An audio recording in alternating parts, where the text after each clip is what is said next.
Great to see we've got such a wonderful turnout tonight. I think everybody's anxious to see what happens before the next step of the process, because we're actually in the last part of the visioning process and we're going to go on to the specific plan. So I'd like to welcome everybody tonight. It's great we have such a wonderful turnout. Glad to see all of you here. I'm Pat McLaughlin with MIG, and I'm basically the facilitator, and I'm going to go over some of the slides tonight. And Andy Pendoli, who's back there, is going to be doing his graphic recording up here. And what I'd like to do, first of all, is to turn it over to Patrick, the planning director, because there were some questions that came up, clarification about the market analysis, and Patrick wanted to give you some clarification. So with that, Patrick? Thanks, Pat. Well, welcome, everyone. We really appreciate seeing a lot of the same faces as the last 5 workshops that we had. If this is any indication, I think as we go through, and you'll learn tonight, as this process is far from over. We were talking internally and staff about where we are percentage-wise in the process, and we're probably about 25% of the way through. So even though this is the final visioning workshop, there'll probably be upwards of 20 to 30 mini workshops that occur over the next 12 months as we, what we'll be putting forth tonight are a series of recommendations that we'll take to the council. If the council gives direction to move forward with this specific plan. We've done this before with Old Town, where we, as we were developing the plan, instead of like a lot of jurisdictions do, much to probably their detriment, is they go off and they develop this real grandiose plan, and then they present it to the community, all 200-300 pages of it in one meeting, and it's just way too much for anybody to absorb, and people get frustrated, especially if they participated in this process. And so what we effectively did in Old Town, and what we hope to do, and that's our strategy, is that as we develop pieces of the plan, we actually have meetings with the community that are a little bit more informal than this, but they can be held once every 2 weeks. I think in Old Town we held, about 24 of them. We held them down at the Merc, which is in connection with the theater down there. They were generally held in the morning. We held some of them at night just to get a broad bit of feedback, just to let people see that here's the direction we're going in based on the visioning. We always tied it back to the vision, and here's how we're trying to implement it through the specific plan. Is this what you had in mind when we went through this process? So we don't get too far afield, and we found that by going through that process, when it finally did go to the Planning Commission and the City Council, there was a lot of participation, and there was we were able to work out a lot of the kinks, and ultimately we had quite a bit of support from the community on the plan. I was talking to one of our council members the other day, and I've done this for way too long, but what's so exciting as a planner, and planners are easily amused, but when you work on a plan for a long time, and people from the community come in and you start to tell them something and they correct you and say, no, the plan says this, and because they were involved in the preparation of that plan. And what happens is when it becomes the community's plan, and it actually helps in terms of implementation because it's been vetted by the community supports it, and that doesn't mean controversy goes away, but it means that at least it was an open and heavily vetted process that we went through. One of the things that came up.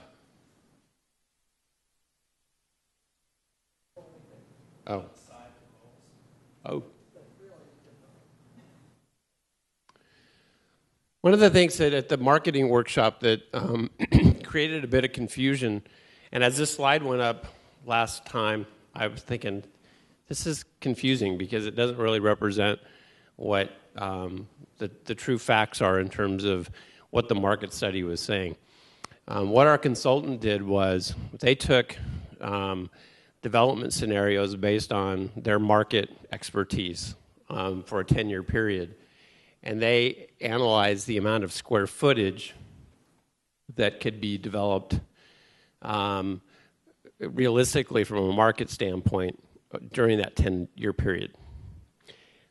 And what they did was they combined commercial and they combined residential. So instead of saying 2,500 dwelling units, they took those 2,500 dwelling units and then they calculated the square footage of each unit, and then that was calculated into the overall amount of square footage that was allowed in the area. So what this chart shows is it says 70% of the development will be residential. Only 18% will be office, 7% retail, and 5% hotel. Well, that's really misleading in terms of actual development.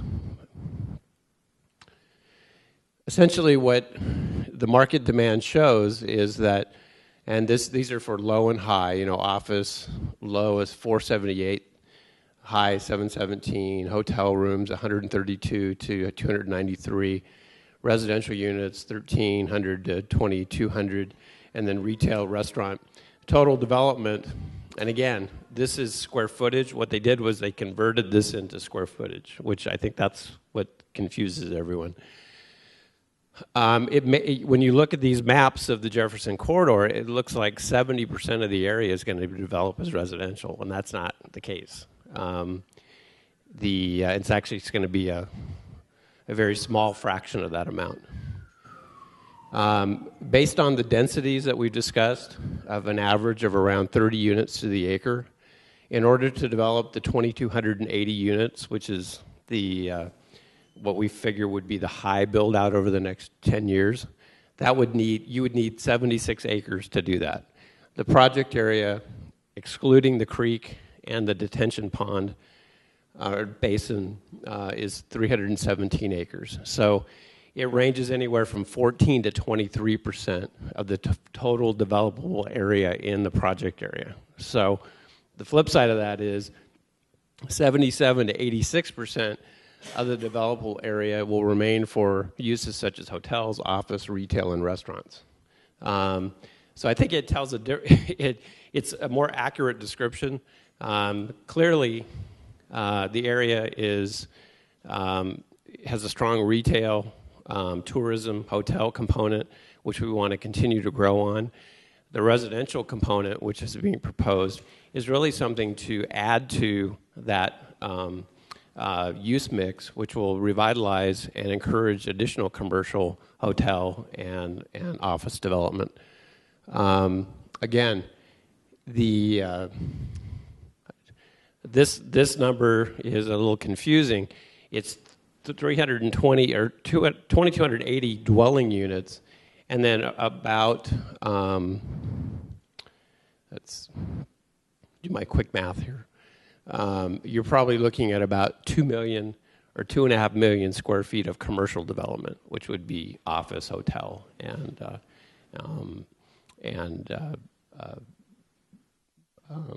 commercial. So, are there any questions about that? Does this kind of make a little bit more sense than the pie chart that was shown before? I just wanted to because some people called afterwards and they said, you're going to take 70% of the area and you're going to build residential, and that's really not the case. It's really more like 14 to 24%. And again, this is all market driven. These are based on an analysis that was done by a reputable economic consultant that they believe, based on current market conditions and what he believes that will trend over the next 10 years, what will be the absorption rate for the area. Again, one of the key components of the planning process that we went through on the Old Town plan, and I think it's true for Jefferson as well, is we need to build on the strengths of the area as it is today. And I believe that there was a statistic, and one of our team can correct me if I'm wrong, but in Southwest Riverside County, over 30% of all hotel rooms in Southwest Riverside County are located in the Jefferson study area. So we want to increase that. We don't want to decrease that. We want more hotels. Are 20-story hotels something that is viable? I think based on talking to some of the community members and planning commissioners and city council members, 20 stories is probably out of character with the city of Temecula, but I think even a more important factor is it's highly unlikely that someone's going to come in and build a 20-story hotel. But we want to see more hotel development and tourism in the area, especially to build off of Old Town, wine country, and the Pechanga Entertainment Center. So hopefully that provides some clarification. If you have any questions, feel free to. Sure, Ken. No, let me go back and it's 70% of the square footage that's projected to be built based on a market study. It's not 70% of the area. It's actually 14 to 20. So if you build, our economic consultant believes that over the next 10 years, we can expect to see about 2,300 residential units built. And at 30 units to the acre, which is actually on the low side because the residential projects that are being built in Old Town are anywhere from 45 to 60 units to the acre. But if you do it at a conservative 30 unit to the acre, that would take up 76 acres of land, which is about 23% of the total land area in the Jefferson corridor area. So the area will always be predominantly commercial, office, and tourist related. Also, too, this 23%, and what you'll see tonight and what we heard through the visioning process is we really want to encourage mixes of uses. So even though you may have residential on 76 acres, there's a high probability there's going to be some office, hotel, and restaurant development that's in conjunction with that. So, and I apologize for that pie chart because, like I said, in the meeting, I was standing in the back of the room and I said, wait a second, this just doesn't, it doesn't make sense. It makes it sound like, this big 70%, and when in fact, that's not actually the case. So I wanted to share that at the outset. Unless there are any other questions about that, we'll go ahead and get started with the rest of the presentation. Any other questions? What I'd like to do first is just to briefly go over the agenda that we have. I'll give a little bit of an update, the usual overview of the project purpose and the outreach findings for those of you who might not have been here before. And then Katie Innes, the project manager over there, is going to go over the draft vision and draft policy recommendations. And she's going to talk about those in some detail and what they mean for the area, kind of how they translate into real people speak. And then what we're going to have, how many of you were here last time at the last meeting? Okay, so you're familiar with the polling technique that we have, and all of you have your clickers there. And what we're going to do this time is to have a discussion of each of the policy recommendation areas first, and then we'll be asking you to indicate whether you somewhat support, or don't support that policy recommendation. So we'll get just a sense of those in the room about how we're moving forward. And then we'll recap with a discussion of the next steps and where we're going after this. Obviously, this is the last meeting of the vision process, but as Patrick mentioned, there's a lot more to do. There's a lot more coming after this, and appreciate your involvement from there on. So what I'd like to do next is to just briefly go over let's see, move up here. Okay, so this is our agenda here that we were discussing.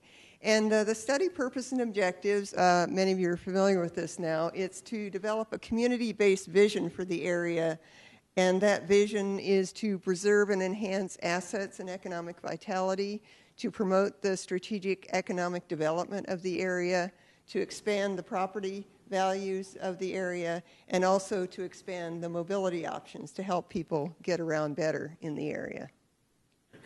And the question is, why now?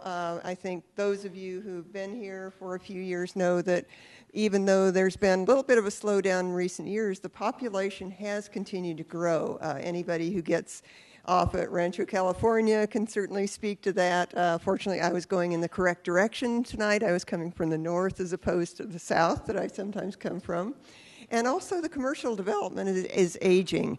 It's much of it was built up in the 50s, 60s, and so it's about time for some of it to be kind of recycled into other or updated uses. Also, the development standards are outdated. They're development standards that were one of these one-size-fits-all for one area, and then you go to the next area, and it has to be everything has to be exactly the same. And there's an opportunity to get ahead of the next economic cycle. I think those of you who've been involved in construction or commercial know that kind of the best time to plan is the time when you're kind of at that down part of the cycle, because then you can be ready for the upswing as it's occurring. And also there are some planned infrastructure improvements. There are interchanges that are planned, there are off-ramps, there are expansions, and so we have a need to work with that. And also the ability to get some regional synergy. Andy has been involved with the 395 project, which looks at what happens between Elsinore and here. And so there's a lot going on in this part of the Inland Empire. Or I'm sorry, the inland part of the South Riverside County.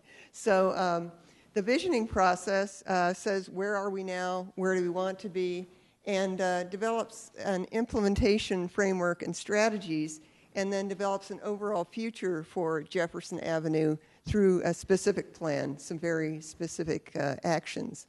And the workshop number 1, we went over existing conditions, the vision, opportunities, and challenges. The second one was on urban design and placemaking. The third was on conceptual districts, where we looked at actually possibly grouping some kinds of identities and uses. And the fourth one looked at transportation and some of the complete streets concepts. And then the fifth one, the last one that Patrick was referring to, looked at market analysis and also some of the development scenarios, what might be feasible in the Jefferson corridor. And today we're moving forward with the policy recommendations and moving into the specific plan. Some of you may have been on the website. How many have been on the website for Envision Jefferson? And that'll be a way where you can continue to keep updated on what's going on with the project. And and we put all the videos of these workshops, the summaries, the agendas on that website. And so the outreach findings, the overall vision was to have this be an exciting destination and to have a unique character, much like Old Town has its own unique character. This area could have its own unique character, and something that really drives economic development, that keeps the economy moving in Temecula and really is a center of much of the economic activity. And it also improves mobility and circulation. Again, that ability to get around, the ability not to be stuck in traffic, the ability to get to your businesses, and provides a positive, desirable set of mixed uses, because again, mixed uses can kind of be thrown in there, but this is a way of getting the kind of mixed uses that you want to see in the area, as opposed to just, as Patrick says, what some planner might want to see in the area when they're stuck in their office late at night looking at SimCity or something like that. And also the vision was to organize it into districts again, the specifically identifiable areas. The urban design and placemaking, we heard that you wanted, again, the desirable mixed-use areas that had increased activity, where people were able to be day and night activity, and also created what you called a city within a city. It was really a distinct area that people would recognize as maybe Uptown Jefferson or some kind of area like that. And also it provided a mix of residential options. The city is, you've seen that the development down by the creek has been very successful, and so this would develop a mix of those uses. The design approach would be to promote quality and creativity, but not have, again, a one-size-fits-all. The vision that had been developed through this workshop was to have something that kind of fit together, had some integrity, it had some flexibility, it was adaptable, but it was able to kind of roll with the punches with the economy and be lasting, so that it wouldn't just be something that would be obsolete within the next 10, 20 years. Green spaces, at these workshops, there was a lot of input and feedback on the green spaces and the desire to really create new community character using, for example, the creek and the views of the hillsides. To do that connection to the creek and orient toward the creek, but also to have trees, and not trees that were just some kind of miscellaneous type, but ones that really promoted walkability, but also didn't block visibility of the businesses and didn't block entrances to the businesses, and have it be a place that was shady and comfortable for people. The building heights and densities, right now it's pretty low density area, lower heights. As Patrick said, we may never see a 20-story hotel here, but that's not the point. The point is to really capitalize on what's possible for the future financially, what fits with the community, and what increases the vitality of the community, and the desire to maybe have some taller buildings, but locate them off the corridor, maybe more toward the freeway, and to provide some green spaces and some energy regeneration. The organizing into districts, again, it was to provide a range of uses with employment, educational, residential, and entertainment, to really get those districts connected with each other and with across the freeway and into the freeway, and create additional networks to connect, to have that unique character created for each district. So within the district of the Jefferson corridor or Uptown Jefferson, there would be unique sub-districts that would have their own character.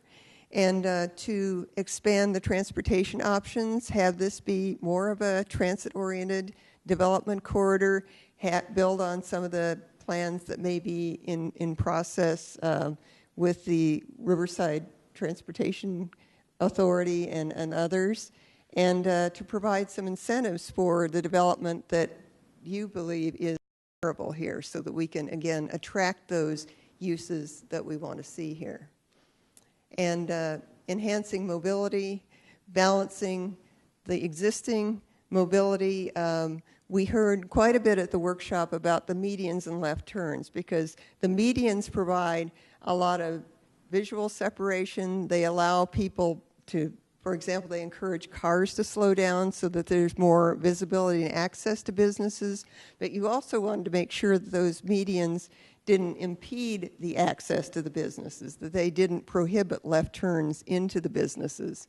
And again, we talked about the trees and the business visibility and the green space, and have things that allowed cars to move through, that would promote the businesses, but wouldn't create an incentive for it to be even more of a cut-through area for I-15, where it was just people getting off the freeway, wanting to get back on the freeway, but instead people who wanted to come to the area, who wanted to come to the Jefferson corridor. And the desire was to have walkability that would be safe, that would provide more access and more ability to get back and forth to businesses, to provide a lot of different options, because even though many people here, and probably most people, drive cars, there is more and more biking in Temecula, there's more walking, there's more desire to be able to take a bus to get where you're going. And also to respect the needs of the property owners in terms of, again, access to the businesses. And so that's basically a recap of what we've heard so far. And is there any question or any difference with kind of, in general, what we heard? Again, this was just a recap, but we wanted to make sure that, again, we kind of get it right at every step of the way. So does that make sense to all of you? Okay. So what I'm going to do, yes, of course. Hello.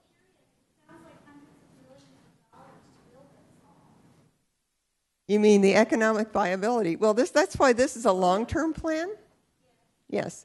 And it is very market-driven. As Patrick mentioned, it's not going to be large, with redevelopment agencies especially going away. It's not going to be large infusions of public funds into subsidizing buildings and things like that. It's going to be market-driven so that it's going to be basically allow a framework that's flexible so that when people want to come in and develop, that it'll be a development that the community supports, but it will also be something that basically the economy will support. So the economy wants to actually, private business wants to come in, hotels, residential developers, businesses want to come in. So that was basically the concept.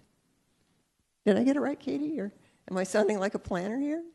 I do have a degree in planning. It's sometimes a mystery, but so what I'd like to do now is to turn it over to Katie Innes, who's going to go over the overall vision and the policy recommendations. So, Katie. Thank you, Pat. Okay.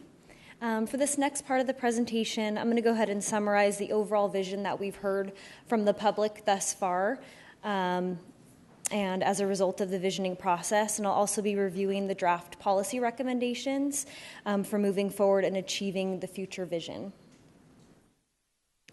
So what might the Jefferson Avenue study area look like once the vision is achieved?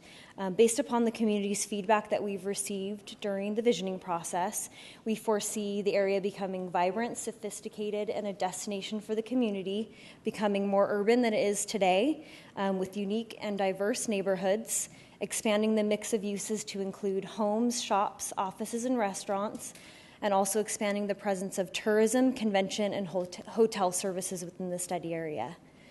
We also foresee locally owned and corporate businesses attracting high-quality jobs into the study area to support the residential. Also include thriving, creative, and innovative businesses and higher education opportunities. The new vision also includes a range of convenient and efficient mobility options so people can move around in their cars, by foot, by bicycle. Also, we foresee a safe, walkable, and bicycle-friendly environment, connected streets, sidewalks, trails, connecting all of that to the future destinations, and also a mix of active and relaxing parks and open spaces to kind of be a refuge from the more urban environment that we anticipate. So jumping into the policy recommendations, we've identified 8 policy recommendations and 8 draft goals that will set the foundation for the future specific plan and really guide us in achieving the overall vision. And you'll notice as I go through these that the recommendations are a bit broad and general, and it's important to understand, as Patrick mentioned, we will be coming back to the public with specific next steps and implementation programs as we develop the future specific plan. So recommendation 1, we're looking to strengthen economic development within the study area, and the goal that we've identified is to spark the revitalization of the area through comprehensive economic development strategies that support a sustainable fiscal foundation for the future. And some future action steps that we might want to consider would be including different land use incentives in the specific plan, possibly encouraging the property owners to implement a business improvement district, leveraging the future infrastructure projects to kind of spark private investment, looking at those as a catalyst. Recommendation 2 is to expand the mix of uses within the study area, and our goal is to allow for greater flexibility and a wider array of land use options within the study area. In achieving this, we would look at developing land use standards that would allow for mixed use, increasing the land use options and flexibility, looking to expand the mix of land uses to include more hotels and tourism, some residential development, retail, employment, higher education, and maybe cultural arts type uses. Recommendation 3, define districts and neighborhoods within the study area. And our goal is to encourage the definition and development of districts within the area based upon current and historical uses. And this would be achieved, as Pat had mentioned, kind of breaking down the larger study area into districts, considering a range of district types which we went over in workshop 3, maybe a hotel and tourism district, an urban neighborhood residential district, an arts and culture district, employment and recreation type districts. So really identifying those as part of this specific plan. Recommendation 4 is to improve transportation, mobility, connectivity, and circulation. And our goal is to encourage the development of a multimodal interconnected circulation network that improves circulation for vehicles, bicycles, pedestrians, and transit. So really trying to allow people to move within the corridor, not only in their cars, but being able to walk, bike, and get around utilizing transit. As part of our future actions, we hope to continue to implement our capital improvement program, looking at projects like the French Valley Interchange, moving that forward, the Overland Bridge extension, Rancho Way extension, maybe considering some new circulation infrastructure that would allow mobility for all users, looking at gaps in the sidewalk and working with RTA to expand transit and TOD, transit-oriented development. Recommendation 5, integrate recreation, open spaces, and trails, interweaving them throughout the study area. And our goal is to encourage public and private investment in the development of world-class walking and biking trails, public open spaces, and active and passive recreation spaces. And future actions that we might consider would be requiring future development to orient toward Marietta Creek, toward the hillside, future trails, other public plazas and open spaces. Also working with flood control to get the Marietta Creek Trail constructed and get a plan in action for the recreational space in the detention basin at the north end of the study area. And recommendation 6, creating updated and flexible development standards. And our goal is to create urban development standards that will guide future development while being flexible and adaptable to changing market conditions and demands. As part of this recommendation, we could potentially establish development standards that strengthen the character of the streets, allow for greater intensity and density of development than what we see in the study area right now, and also could potentially consider a streamlined development process to move projects through if they're consistent with the new standards that we come up with. Recommendation 6, build and maintain a comprehensive utility and infrastructure system, and our goal is to ensure adequate utility infrastructure capacity to support future urban development, and we foresee working with the utility providers, making sure that as the study area revitalizes and becomes more intense, that the utility capacity is available to support future development that will be happening. Recommendation 8, last but not least, is to establish a district identity. And our goal is to establish a recognizable identity, experience, and brand for Uptown Jefferson. And this could potentially be done through implementing public signage standards, similar to what we have in Old Town with the gateway sign, the banner signs in Old Town, also reflecting Highway 395's historic legacy as part of the district identity and establishing a name for the area that people recognize as the area brand. In this case, we're calling it Uptown Jefferson, but we're open to suggestions. So with that kind of gives you an overview of the recommendations and goals, and I'll go ahead and turn it back over to Pat and Andy for the polling and discussion.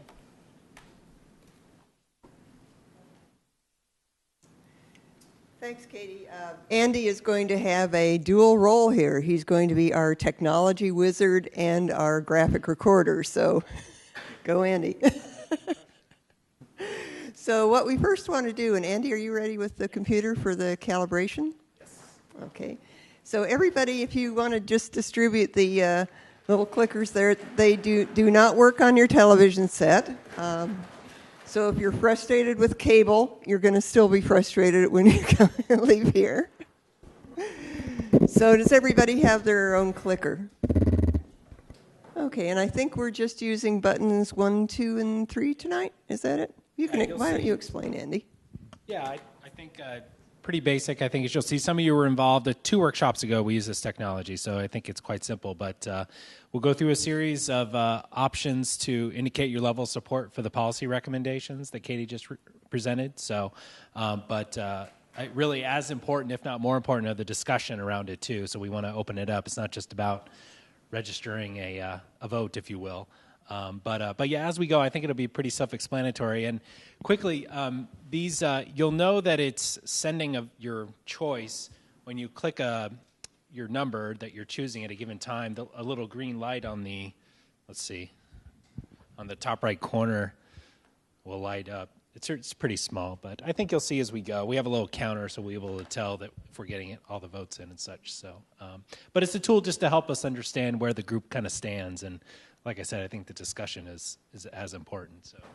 And I think in general, as these clickers work, I think these work similar to others where you're only one vote counts, and it's usually the last vote that you click on. So if you make a mistake with the first one, you can try again and read your fingerprints or anything. So it's pretty anonymous. So, okay. So and they're not radioactive either, are they, Andy? Okay, good. Going? Yeah. So what we want to do first is to calibrate. So what we want to do is to have you press button 1 if you're a resident, number 2 if you're a business or property owner, 3 if you're both of the above, or 4 if you're other. So if you want to do your clicker now, I won't need it. No control free. No looking ahead. Yeah. So we've got about. So we've got 40. We got about There's a little about over 40 half. of you. So I think 40 will be pretty much at our threshold. So okay. Okay, so we have 43% who are business and property owners. So that's almost the majority of people here, and pretty evenly split between the residents and people who are residents and business or property owners, and 15% who are other. So just out of curiosity, who are the others, or any others that want to admit what you are? Reporters, others. Okay, that's fine. You don't have to divulge what you are or other. So, okay. So what we want to do first is to go over the recommendations and the goals that Katie went over, and just have a bit of discussion on these. So the first recommendation is to strengthen economic development, and that sparked the revitalization of the area through comprehensive economic development strategies that support a sustainable fiscal foundation for the future. So what are your thoughts on this? Are there those of you who support this? Are some of you have some questions about it or wonder what it means or what the implications are? Does this reflect what you heard last time? Yes, we have a rover over there. Luke?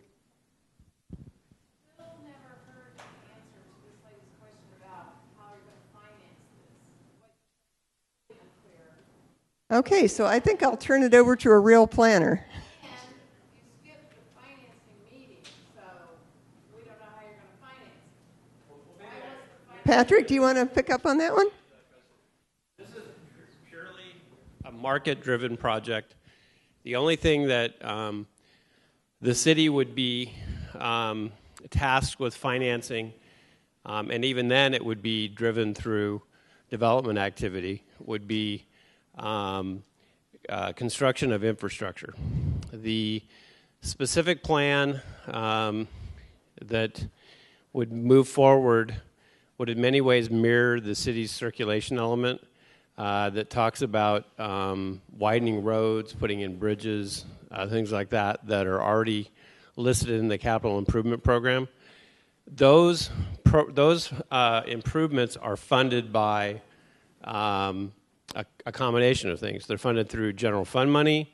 They're also, but the large portion of funding is through development impact fees. So if you own a piece of property in the project area and you want to build a 5-story office building as a condition of approval, much like all development in the city, you're required to pay a development impact fee. There's a city development impact fee, which pays for roads, parks. There's a school impact fee that pays for schools. There's a fee called the Transportation Uniform Mitigation Fee, which is a fee that's charged through the WRCOG, which is a regional government for Southwest Riverside County. That goes to pay for regional transportation improvements. Some examples of that are the French Valley Interchange, which has just started construction. Those fees are collected and they're pooled together, and then they're paid for by the developers through the payments of those fees. One thing that's changed with the abolishment of redevelopment is where in Old Town, the city used redevelopment dollars to fund things such as affordable housing, some of the infrastructure. Unless there is another funding source that comes up, which there's none that I'm aware of on the horizon, these capital improvements, which would basically be the roads and the bridges and things like that, would be funded through fees that would be paid for by developers. So you're correct. In order for the plan to reach fruition in terms of the development levels that we're talking about, you're talking about millions and millions of dollars of expenditures. The vast majority of that would be by the private sector. The only funding from the city would be through the improvements of roads and streets and bridges. However, those would be funded by development impact fees. They would not be funded by, when development in California is funded as a pay-as-you-go. If you're building a new development in your project, on your property, and it requires a sewer upgrade or it requires street improvements, the citizens of Temecula do not pay for that. That's paid for by the developer, and it's a condition of approval.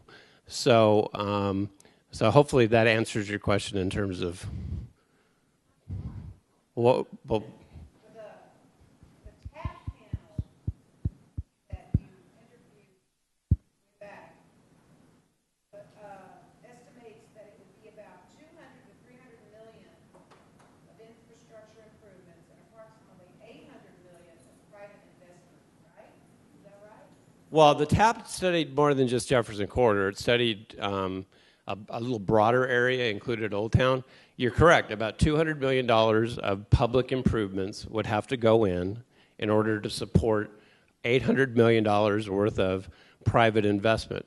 But that $200 million of public improvement would be paid for by private developers through the payment of impact fees, development impact fees, or conditions of approval. And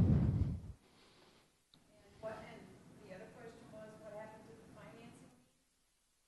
Last time it was changed.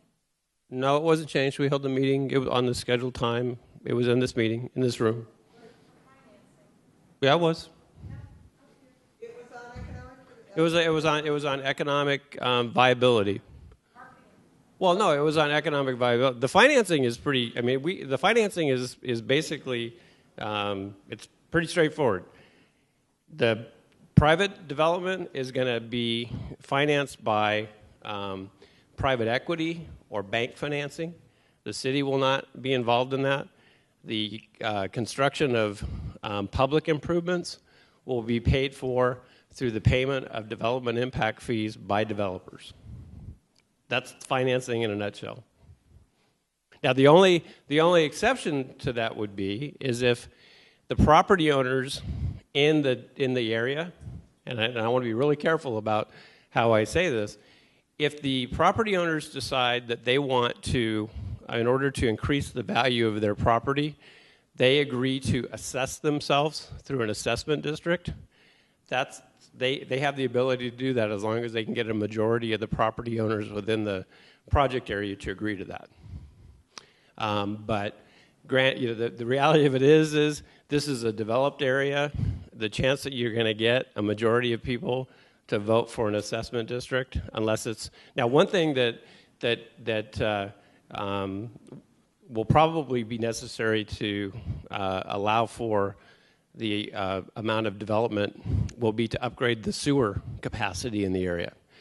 What will happen is that EMWD, who is the sewer provider, they will fund the upgrade of the system, and then they will basically assess developers an assessment to pay for their share of that sewer upgrade. But the only people that will receive that assessment will be new developers who develop new projects in the project area. So does that answer your question? And Patrick, we had, I think, a comment here. I was just going to say the same thing. If the financing district would be the other option. Yes, sir. Question, if an existing landowner decides to remodel their existing building, are they going to be hit with all the traffic mitigation fees and all that they've already paid if all they're doing is a remodel of an existing facility? A remodel does not require the payment of development impact fees. The only exception to that would be is if you're expanding your building.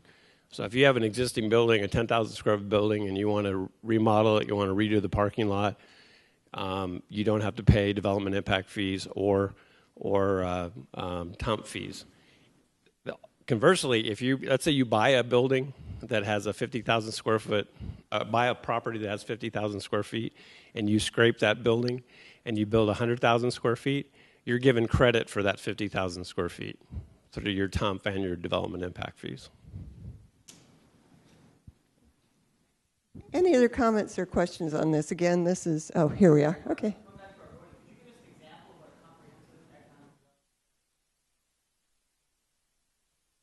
Let's see, do you want to? Sure. And again, the specifics are going to be developed through the specific plan, but Patrick, just as a for instance? Yeah, well, a comprehensive economic development strategy would be identifying, we're going to, through this specific planning process, we're going to identify kind of a build-out scenario for the project area. And what we did last time, where we had an economist look at today's market, what the projections are for the future, looking at a strategy that will encourage the type of development that will occur in this area based on the plan that will result at the end of this process. So the strategy can be multifold. It can be in order for, and what the economists tell us, in order for you to increase the amount of commercial and office development in this area, you need people living in the area. And we're seeing this in Old Town. The market study showed us that Old Town would reach a limit in terms of the amount of commercial development unless you had people living here as well.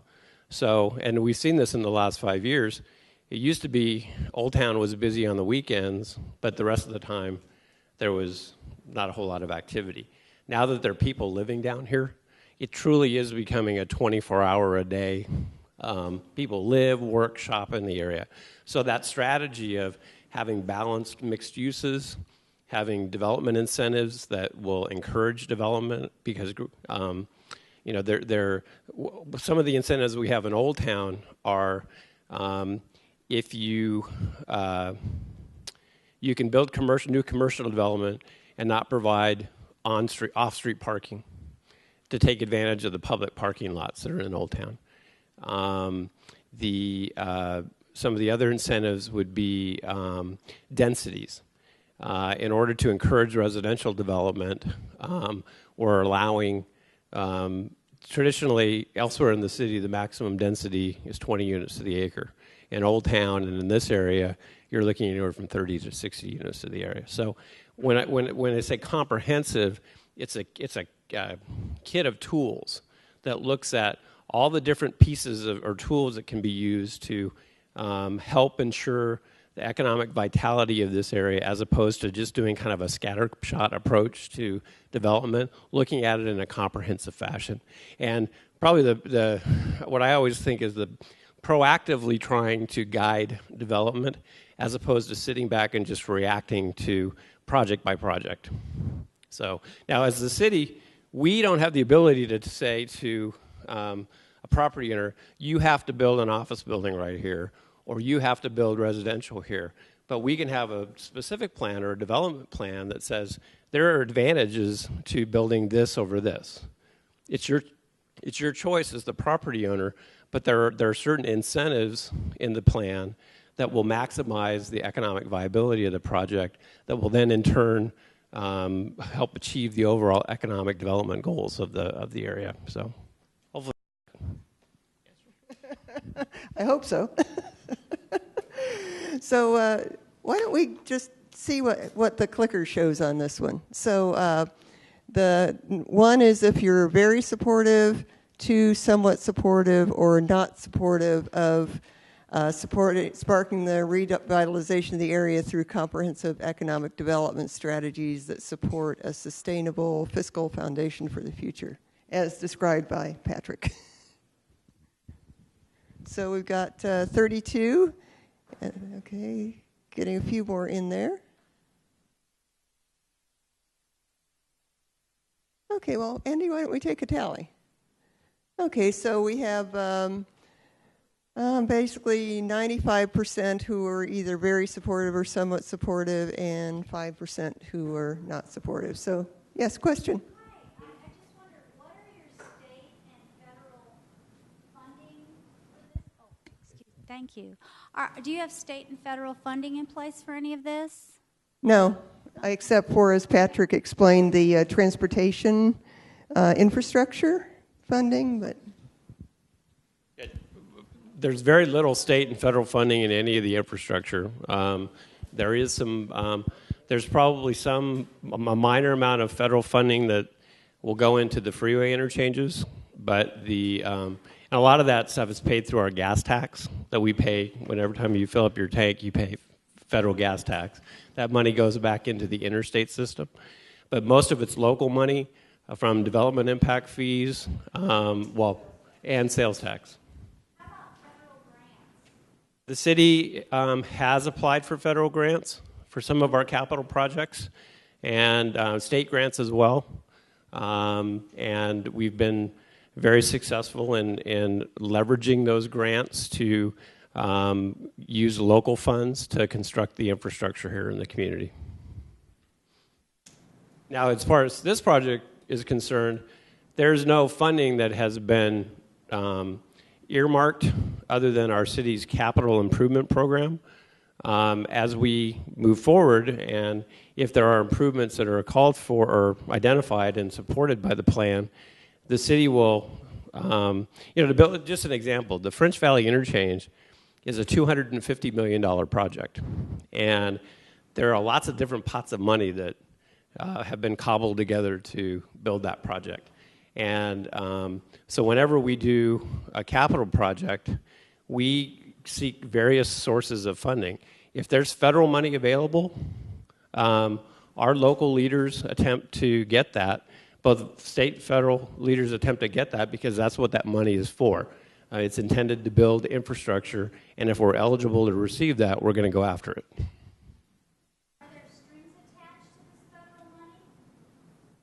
No, there are no more strings than, the one string, I wouldn't say it's a string, is if you use state and federal money, actually as with most capital projects, most of those projects are what are called prevailing wage projects, which essentially you have to use union labor. But that's pretty much the case nationwide. Thanks. Let's move on to the next one, recommendation 2. Andy, you've got the clicker there.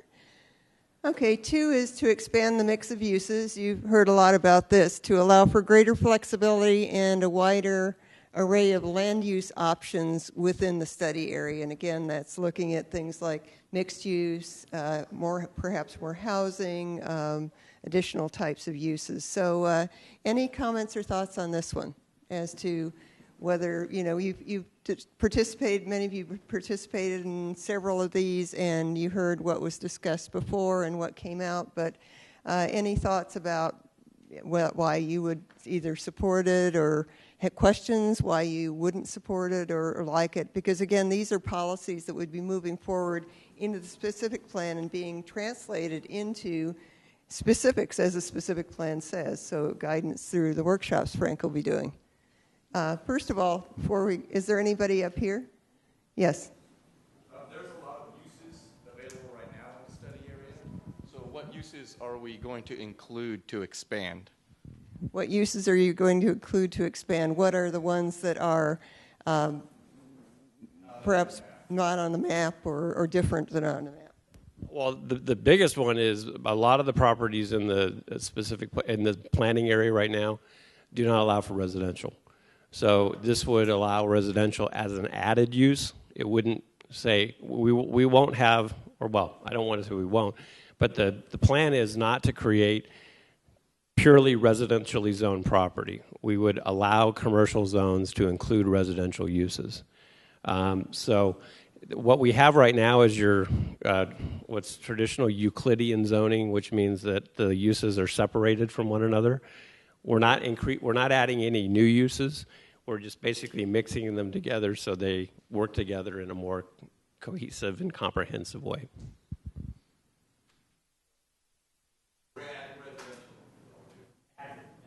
Adding. Or maybe adding commercial to an area that's more of an industrial, like we talked about, heard about arts districts and things like that, where artists would actually create things and sell them. Otherwise, they would only be allowed to create things, not to sell them. So, yes, in the back. Where exactly is the residential? Is it in the form of an apartment? It's a mix. It's the only thing it's not is probably single-family houses on large lots, right? Exactly. I Not didn't mean to single shock you. It'll be residential. Our code doesn't really differ. We don't have the ability as a land use regulating agency. If somebody wants to build rental housing, they can versus for sale housing. I can tell you that based on the densities that we're looking at, it's not going to be single-family homes. It's going to be apartments and condominiums. One of the things that we're really strongly encouraging, even though we can't require it, and we're starting to see this in Old Town, is that there's a very strong rental market right now, but we're now finally starting to see people wanting to build condominiums. And, you know, we all know this. You know, home ownership does provide stability to neighborhoods, and because there's an investment in the community. So what we're going to strongly encourage is a strong mix of both for sale and rental housing. However, that's going to be market driven. Isn't it hard to ensure a mixed-use building? And I know you guys were basing this on Old Town Pasadena, and I just read that they have a huge budget deficit of like 16%, I think. Okay, don't quote me on that, but it's a huge one. So apparently it didn't help over there. So can you explain that? You know, I don't know the specifics of what you're mentioning. You know, mixed-use development, again, it's privately driven. It has no real impact on the city's finances. We have mixed-use development here in the city, and, you know, we have over a 20% reserve and a balanced budget. So we're the mixed-use... what I will tell you about mixed-use development is it is not something that's going to happen overnight. And I think the best example that's close by is downtown San Diego, the gas lamp. Everybody thinks the gas lamp is wonderful, and it is, but it took at least 15 to 20 years before they started building residential down there. It was bars and restaurants, and then it took many, many years, and then the residential started coming in. Mixed use is a challenge. It's challenging for a suburban market like Temecula because banks are, by their very nature, maybe not so much in the last few years, are conservative in terms of their lending practices, and they generally only want to lend on things that they know there's a track record, a market record.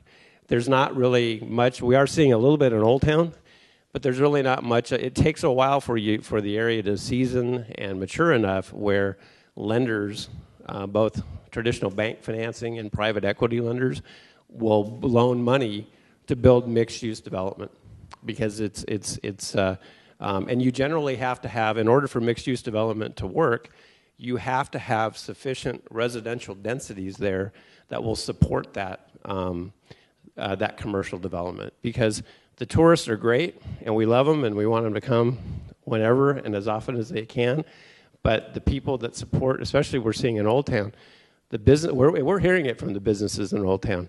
The more people that live here and the more people that work here during the day, the businesses are doing better. They're not having to rely just on the tourists on the weekends. Yeah, because it can be like the hotels that have great occupancy on the weekends and then absolutely nobody right now. We had a couple comments back here, yeah.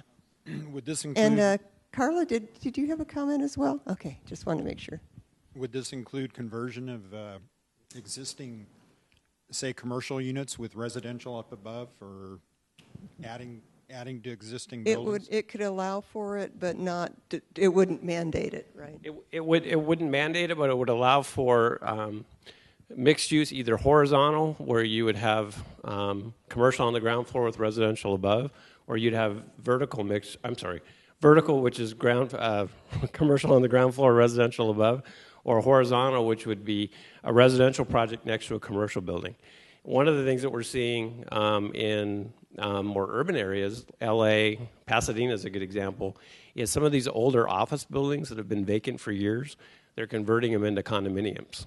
And, we don't have a lot of vacant office buildings in the corridor, but that could be, one of the things, this whole concept of form-based codes is that you build a building, and over the 100-year lifespan of that building, it could be a restaurant, it could be condominiums, it could be a department store, it could be a variety of things. The building stays the same, the uses inside change. Okay, well let's see what people think. Do we have one more comment over here? Did I miss you? Yeah. I remember a while ago when some redevelopment money went towards a project in Old Town. And again, they were apartments. Only a single car space was allowed. If you were to do condos in this area, how many cars? Because I've read on this that you want parking. Well, we're going to be developing development standards, but you're correct. If you're going to build condominiums for sale, you're going to need more than one parking space, and developers will tell you that you're going to need at least two. Residential development or rental is a little bit different because people can park on the street or they can park in a parking garage but for sale housing, that's why our density ranges could be anywhere from 30 to 60 units to the acre. Generally, for sale, multifamily projects are lower density just because they demand more on-site parking for the owners of the condos. Okay, well, Andy, let's see what folks think about the recommendation on the mix of uses. Again, 1, very supportive, 2, somewhat supportive, and 3, not supportive.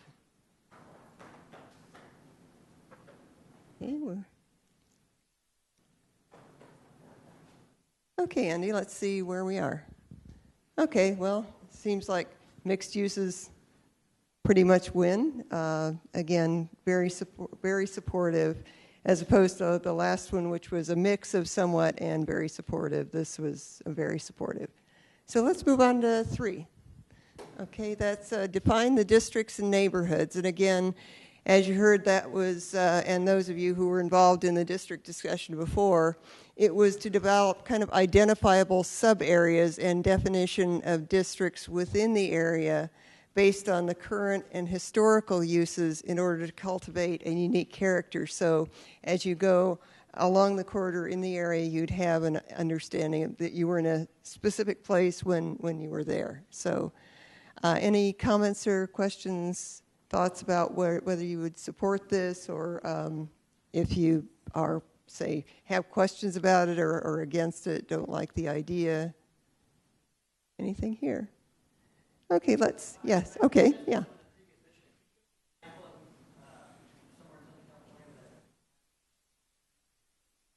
Well, let's see, Frank, you're good on districts, right?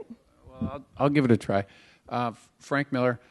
Old Town, of course, is the closest and best example, which the gates really help define the edges of that district. And you have the hill and the freeway. So districts have something to do with boundaries in that case. In another case, they may have to do with, for example, an entertainment oriented area, which you could park once and walk to a number of things, say dinner and a theater, and go get a drink afterwards, or go hear a comedy club, that were all within walkable distance. So the range of walkability might also be the way that a district is defined. And residential development sometimes naturally begins to congregate. Once the first project goes in, then another residential developer will say, well, this is nice, this could turn into a nice quiet street for residential, and more residential projects start happening. So the goal would be to help create a vision for how these districts might occur. It's my impression the city's not going to say that's a residential district, that's a mixed-use entertainment district, but rather provide examples, create guidance for people who want to go that direction, and encourage it. Another example, I think, is we actually have districts already in Temecula. I think we're one of the unique communities because we're a planned community. Irvine's similar, where people, when you say, well, where do you live? I live in Harveston, or I live in Wolf Creek, or I live in Paloma del Sol or Meadowview. People they are not only Temecula residents, but they identify what part of the community they live in. We have, like Frank said, in Old Town, the Pujol neighborhood.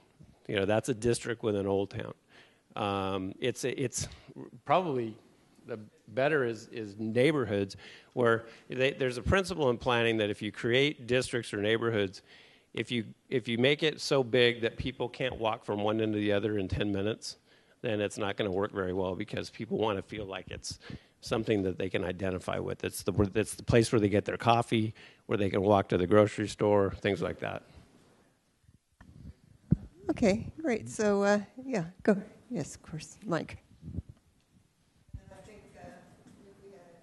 On that display chart there, I see certain colored zones and whatnot. Are those already your predetermined recommendations for districts, or were they strictly a myriad of options? Yeah, options and ideas that actually came out of some of the discussion here, because people said, well, you know, there's this area along the river that's a green space, and maybe we can have that be more of a recreation and play area. There are areas where you might want to cluster education. But again, these are just ideas, I think, at this point. That's why they're bubbles. What we did is, at the beginning of this process, we wanted to make sure that this is an additive process. We're not going to go in and say, okay, well, I own a piece of property here, and I can't do what I'm doing here now any longer. The city came in and changed the zone and said I have to do this here now. We're not proposing that. We're saying whatever's there is there, and it can stay there, and we hope it thrives and we hope it grows. And in many ways, it'll help define that district. So I think probably the most obvious district is the one at the south end of the corridor where the hotels are, where you've got the Hampton Inn and the Spring Hill Suites. There's that where the old gas station was. That is almost cleaned up and ready for development. That could be a district that you include residential, you add more. There's a 5-story hotel that's proposed next to the Spring Hill Suites. That could be a district that builds on what's there, and it also relates to Old Town. One more example might be if a group of business landowners decided to create an assessment district, which was discussed earlier. Part of their intent might be to create a stronger identity for a small area within the study area.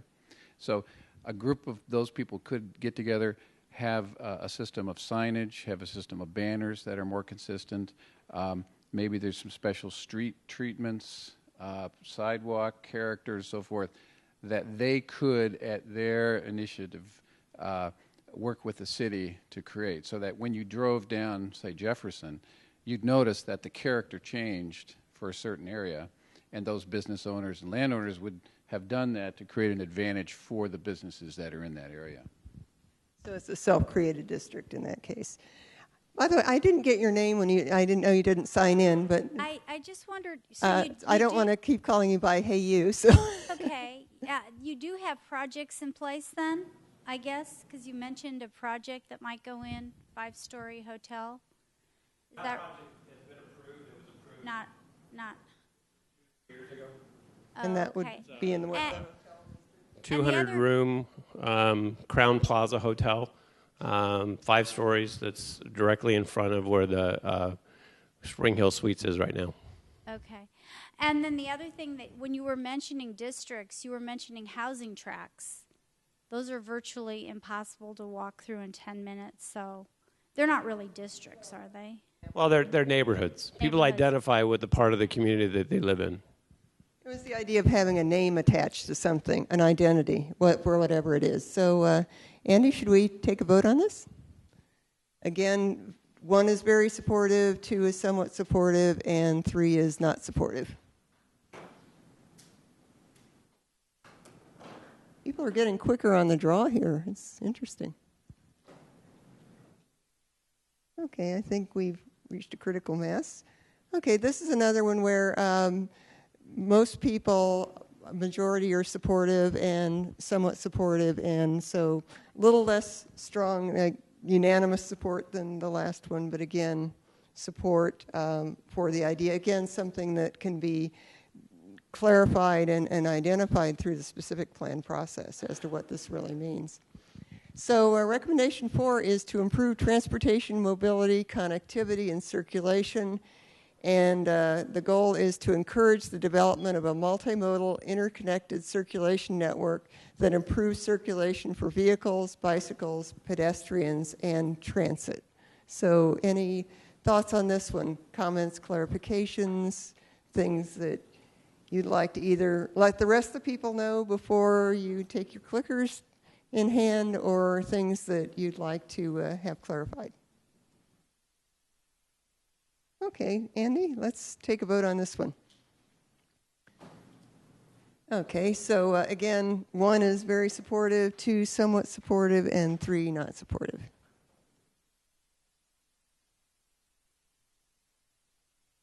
Okay, so we have, again, very supportive of this, a few somewhat supportive, and maybe 1 or 2 not supportive.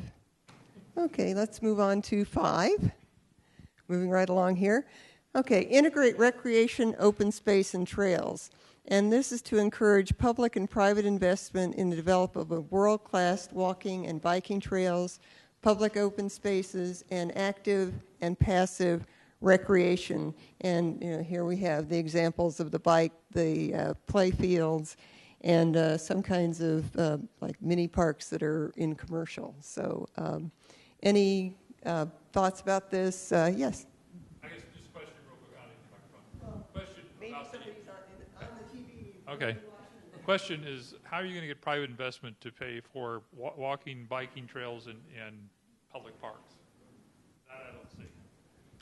Okay, again, that would be, again, a benefit assessment district or benefit. Well, actually, the trails, like this big park here is really the detention pond, and that'll be part of the flood control project for Marietta Creek. So that'll be funded through the city, along with Marietta, Wildemar, and the county are forming a joint powers authority. We're looking at doing that to construct the Marietta Creek trail improvements on both sides, including the detention pond. What we would do as part of our specific plan is we would work at developing street standards that might include trails and walkways that would then be funded through development impact fees. Or if you had a large enough development, you may have some kind of a public plaza or something that it would be privately owned, but it would be, obviously to encourage pedestrian activity, it would be used by the public. Yeah, and the Marietta Creek is part of the flood control. The trails are part of the flood control improvements as part of the detention pond. So that's the main component. So. Any other comments on this one? Yes. Let's see, Luke, did we? Oh, up here, okay. This is one of the concerns I have with this is you already have a pretty built-out area, and how feasible are biking trails, public open spaces when you already have streets that are built out? You might want to identify them in areas that aren't already built out because it seems like it would be a pretty unachievable goal in an area that already has Jefferson as a main street and the roads that are already there. So the question would be, how does it fit into the things that are existing infrastructure? Well, actually, uniquely enough about this area, for the size of it, it's going to probably have the most opportunities for open space and trails because of the creek and the detention pond. I don't know if we can put up a map of the area, but and that's the trick is going to be connecting those neighborhoods to the creek trail and to that service area park. Without putting restrictions on some of the stuff that's already built out, or I mean, without putting additional requirements on stuff that's already built out. And the concern would be like requiring somebody to tear down a building in order to put a park there or something like that. Well, no, just connecting a trail. I mean, if you're going to be specific to an area, but I think things that are already built out, I mean, you know, to try to connect a trail to somewhere on Jefferson now and to the open space area above, I think is almost an inachievable goal in the sense of the fact that you've got already so much built there. I mean, you'd have to basically change everything along there to be able to have that. Yeah, there'll be challenges. I think there are also some opportunities. One of the things that the area is actually relatively low density in terms of its build out capacity. So what could very likely happen is as property values rise, those 1- and 2-story buildings that you see there are no longer going to, I mean, the property owners are going to say, look, I can build a 4-story building and tear down whatever is there, and then I can get those connections. Obviously that's the best case scenario, but that's market driven.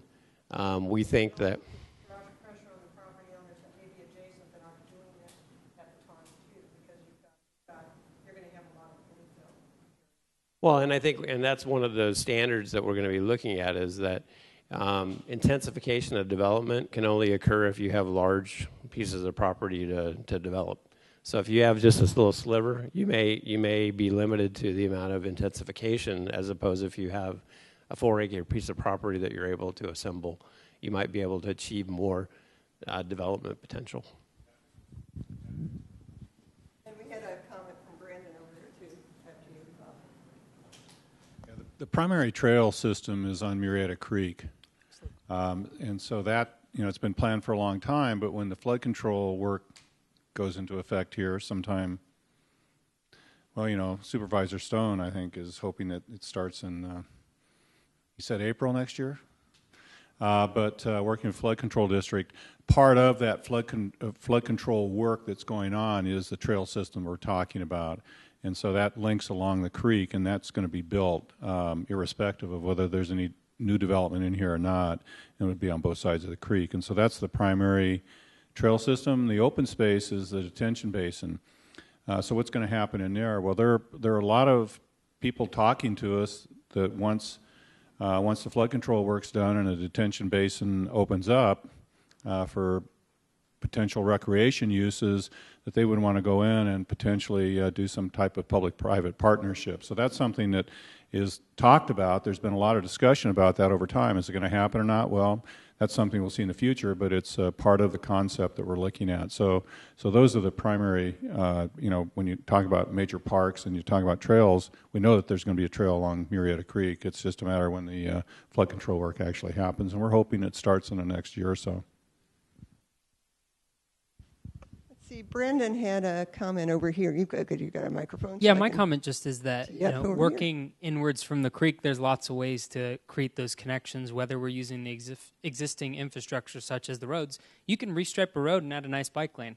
It's not that hard or difficult to do, and it doesn't cost the city that much money. They have to restripe the roads anyways. So there's tons of opportunities that wouldn't pressure existing business owners to make large investments. You can add more trails, add more walkability by repainting the intersections or building them a little closer so that cars slow down. So there's lots of opportunities that really aren't going to push the business owners. Okay, Ken? This recommendation, I think, would go to benefit residential. I live in Paloma del Sol. I love all the walkways, the biking trails, all that stuff. I'm sorry, I live in that district. Exactly. So all of these things would definitely benefit residential quite a bit. If we're only developing 23% of this land use for residential, what's the point in jumping through the hoops with every single landowner to try to get everybody on the same page to provide these open spaces and trails for basically 23% of the land use? Actually, I think you raise a good point. If it were just for the residents in the area, imagine that this is visitation. As many of you know who have kids who play soccer, 2 years ago, Rancho Water had huge soccer fields that are no longer there. Temecula is a destination, at least in Southern California, if not statewide, for soccer tournaments. The people that Bob was mentioning that are talking to us are looking at this detention pond just for that purpose. So this would not only serve the residents, but it would serve the region. And as I see Kimberly from the CVB, those tournaments generate a lot of room nights in the community. So we see that detention pond, even if this whole Jefferson effort were not going forward, the trail along Murrieta Creek and the detention pond, those are regional improvements that will benefit and kind of be icing on the cake for the Jefferson area.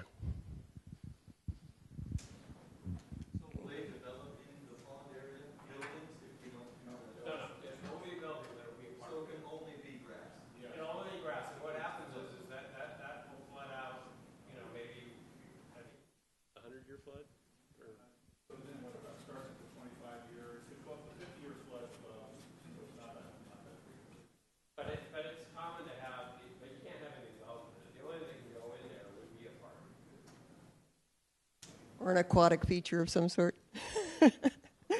Okay, let's vote on this one. So again, one is very supportive. 2 is sorry, I didn't see you back there. Luke. Okay, the zoning that you were talking about before. I know there's been some talk about a charter city, and I'd like to know how that changes the zoning aspect, because I know that gives you tons of authority. Charter cities have nothing to do with zoning. What? The charter city concept, whether a city is a charter city or a general law city, which we are, zoning, that doesn't play into zoning. Yeah, it does. It does. No, it doesn't. You can do anything with the zoning when you're a charter city because you have the city council, whether they are a charter city or a general law city, the city council, as long as you have a majority of the council, they can change the zone of anything to anything they want. It doesn't matter whether you're a charter city or a general law city. It'd be easier if you were a charter city. It's just a majority vote of the council to change zoning. And also, okay. But again, this has nothing to do with the charter city, whether the city is a charter city or general law city. This is a separate issue. Pardon? Zoning, yeah. Well, zoning has nothing to do with charter cities. What? Yeah, I'll be happy to talk to you afterwards about that. Because I see we only had 28 people vote so far. I think you were frozen in action. So let's see, for 35. Yeah, definitely. So we're probably missing, 4 or 5 votes maybe? Anybody who hasn't weighed in? We're watching your fingers. You can pretend, but I think we got it.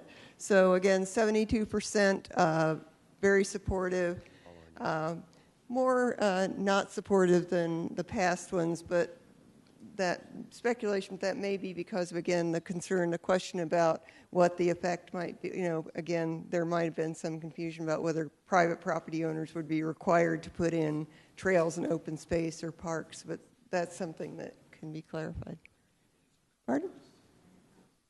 Oh, yeah, absolutely. Andy, our parliamentarian here, reminded me you can also use your comment cards to give us comments here. So 6, moving right along, 6 of 8 tonight is create updated and flexible development standards. And this is to create urban development standards that will guide future development while being flexible and adaptable, changing market demands and economic conditions. And so that's, again, guidelines, but that are flexible and allow people to adapt to economic conditions. So any comments on this one?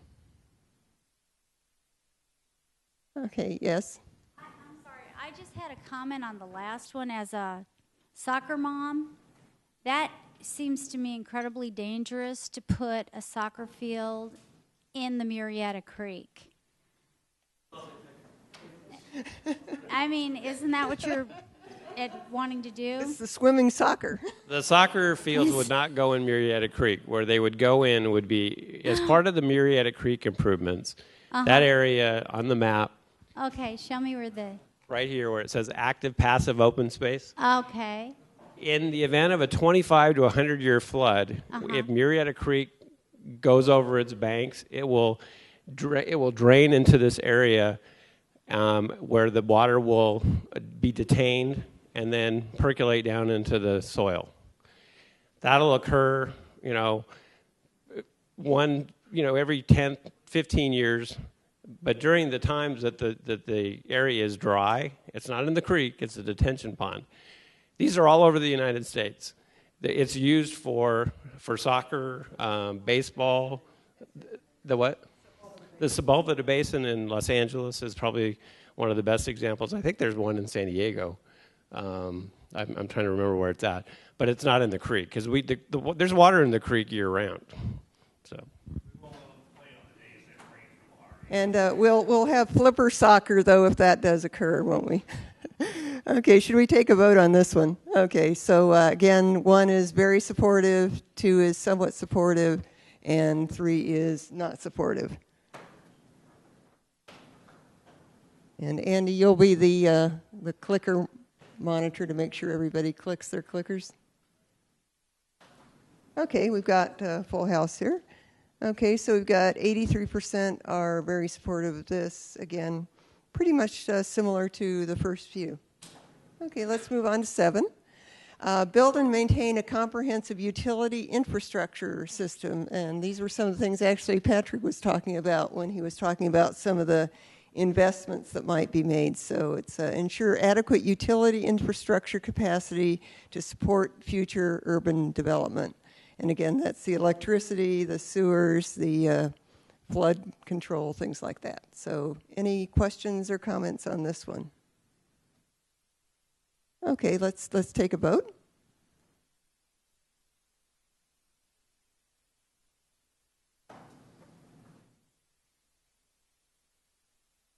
Okay, we need 5 more. Anybody got stiff fingers like I do sometimes? Okay, we're there. Okay, 86% are supportive, 14%, and 0 are not supportive. Okay, sewers win. Okay, moving on to 8. And this is the last one. So it's establish a distinct identity, establish a recognizable identity, experience, and brand for quote-unquote uptown Jefferson. And again, that's a tentative or placeholder identity. But does anybody have comments on this one about the identity of the district and moving forward? Whether you'd like to see a name, a brand, if you have any even comments on uptown. So, yes, Ken. Okay, so we've got vote for Temecula Spectrum. So we do have a vote for identity, though. Okay, yes. gardening where you have your eating, your live, work, and play all in the same area. So maybe you could tie that in with the whole green notion, and then use this economic gardening concept where you have, I assume the target market's going to be anything from people in their 20s all the way up through retirees, empty nesters, if you will. So that's the first thing that comes to mind for me. That's great. Any other comments on this before we move on? Yes, Brandon. I think this goal should actually include materials, because I think the building materials should be kind of like part of that branding experience. You know, I think that identity is important experience, but having the materials in this area to create that brand for long term is very important in the development of this area. Examples, for example, like brick versus stucco. Okay, yeah. Wood paneling versus whatever else you want to come up with. So that Granite. establishes a visual identity for the area that's not just signs, that it's not plastered on, but it's really getting that whole experience. Not repainting the stucco every 5 years. Not repainting stucco. Okay, great. Anything else? Okay, let's vote on this one, then we can move on. So again, 1 is very supportive, 2 is somewhat supportive, and 3 is not supportive. Okay. Okay. We got them. So 78% are very supportive, 16 are somewhat supportive, and 5 are not supportive. So it sounds as if we've got pretty much support for moving forward. Again, these are broad brushstrokes, as you heard, and there's going to be a lot more specifics that are developed through the specific plan. So next we want to talk about the next steps and implementation. So we've got the next steps are that we're going to develop the vision. We've developed a vision and the policies, and now the specific plan elements after it goes to City Council. And City Council, what's the date on August? Actually, there'll be some meetings before the City Council. It'll be going to the Kate. Actually, why don't you get up and give the dates, Katie? The recommendations will be going forward to the Public Traffic Safety Commission next Thursday, July 26th, to the Planning Commission on August 1st, to the Community Services Commission August 13th, and then finally to City Council on August 14th. So we're going to be, out in the public again and getting feedback also from all of our commissions. And you're encouraged to come to those meetings. We'll send out, if you're on our email list, we'll make sure that you get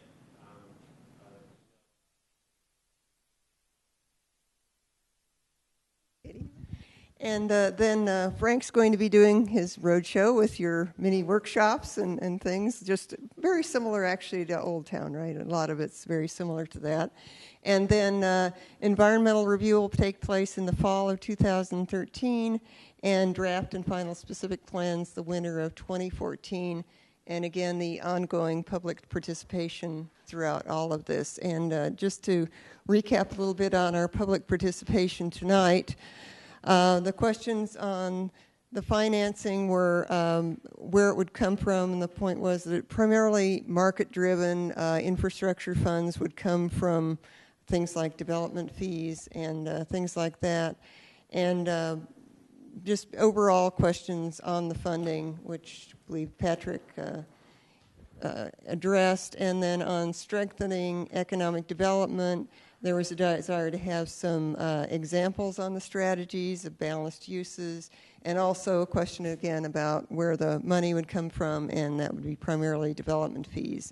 On the open space and trails, the question was again where the money would come from, but also where those would be specifically. And the point was that most of them would be on the identified trail network that was along the creek. And again, that could lead again to a district.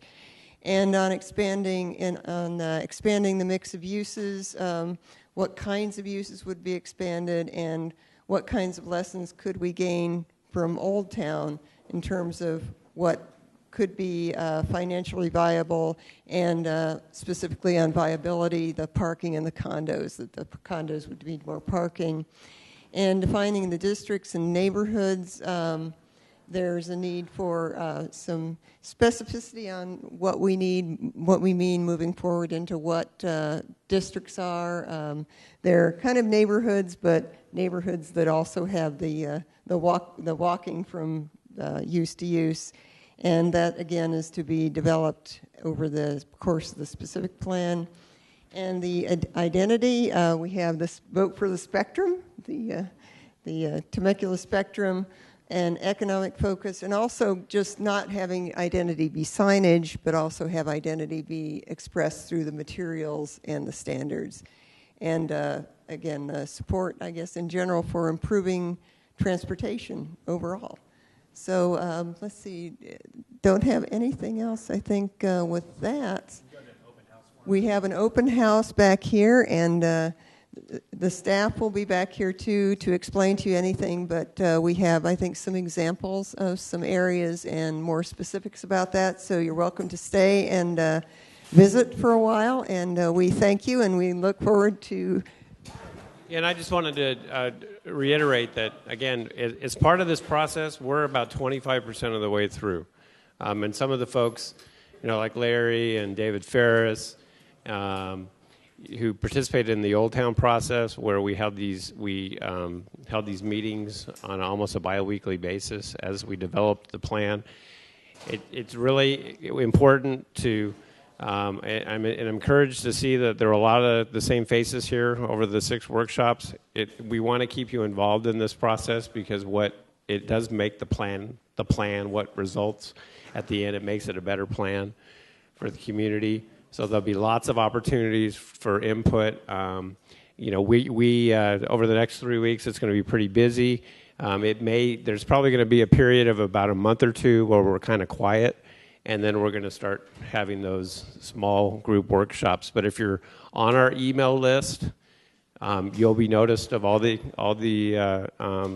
of these workshops. We have a planning commission subcommittee that sits on the workshop. Our chairman, Ron Guerrio, is in the back there, so he'll be participating. So again, the more participation in this process, we strongly encourage that. We think it's going to make for a better plan. And I really appreciate everybody taking part and coming tonight. Thanks.